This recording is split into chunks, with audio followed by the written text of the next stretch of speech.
Si vous m'entendez, vous n'êtes pas sans savoir que c'est grâce à votre oreille. Mais saviez-vous que cet organe joue aussi un grand rôle dans l'équilibre et qu'en cas de dysfonctionnement, cela peut causer des vertiges? Vous avez dans l'oreille en fait trois oreilles, l'oreille externe, l'oreille moyenne et l'oreille interne. Et l'oreille interne, on peut encore la subdiviser en deux oreilles. L'oreille de l'audition, que tout le monde connaît, c'est le limaçon, la cochlée, le piano qui transmet les sons au cerveau. Mais à côté, son voisin le plus proche, c'est l'oreille de l'équilibre, avec trois petits canaux semi-circulaires qui transmettent au cerveau immédiatement chaque mouvement de tête ou chaque mouvement du corps. Alors, bien entendu, il y a beaucoup de dysfonctionnements, soit communs, entre la cochlée et le vestibule, par exemple les maladies de Ménière ou bien les neurinomes de l'acoustique, les neuronites vestibulaires et autres, soit au contraire une maladie que j'aimerais bien mettre en exergue tout de suite, c'est ce qu'on entend parler, les cristaux, ce qu'on appelle le vertige paroxystique positionnel bénin. C'est un petit peu la pathologie la plus fréquente rencontrée en consultation ORL courante, libérale en tout cas.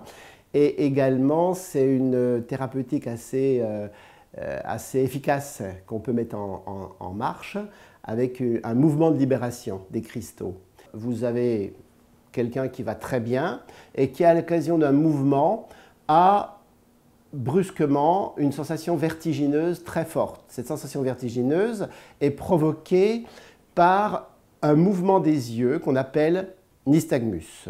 Et ce nystagmus, c'est un mouvement lent avec une correction rapide qui a lieu parce que le cerveau est trompé par ces cristaux, par ces petits cailloux qui existent dans les canaux semi-circulaires. Et donc, la personne qui souffre ça a brutalement, dans un changement de position, des fois en se levant le matin, des fois en se retournant dans son lit la nuit, une brusque modification de son environnement visuel et elle peut aller jusqu'à avoir des signes végétatifs comme des nausées et des vomissements.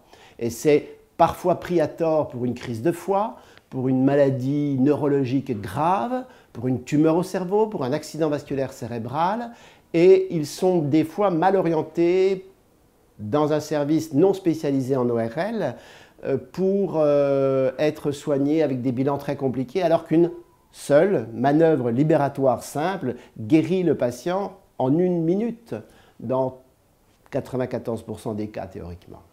Le vertige positionnel paroxystique bénin représente environ 30% des vertiges. Il existe pour cette pathologie bénigne une thérapeutique très efficace qui est le mouvement libératoire. Le principe est de transférer les cristaux qui ne sont pas à leur place dans les canaux semi-circulaires postérieurs, supérieurs ou antérieurs.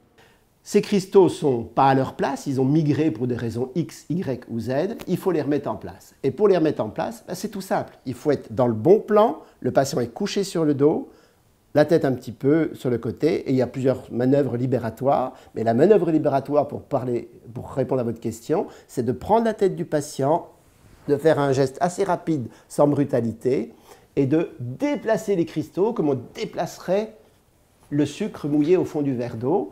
Et les cristaux partant dans la circulation labyrinthique, c'est fini, le patient est guéri. C'est assez spectaculaire. Et de manière plus générale, les traitements pour les vertiges sont de plusieurs types.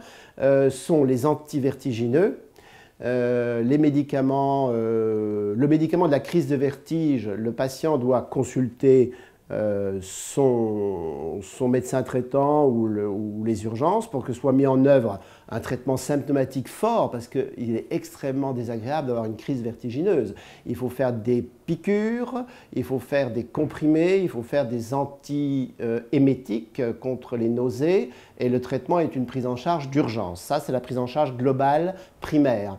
Après, si on affine le diagnostic auprès d'un spécialiste, on va pouvoir faire un traitement plus spécifique. Comme je vous en parlais, la manœuvre libératoire pour une VPPB, vertige paroxystique positionnel bénin, les cristaux, manœuvre libératoire, guérison immédiate, à peu près, mais guérison très rapide, ou alors, selon la pathologie, de la rééducation vestibulaire, ou alors, si c'est une pathologie plus grave, eh bien, ça va de la chirurgie à des traitements plus sophistiqués et spécialisés. Une réaction ? Un témoignage ? Commentez ce reportage sur dijonsanté.fr.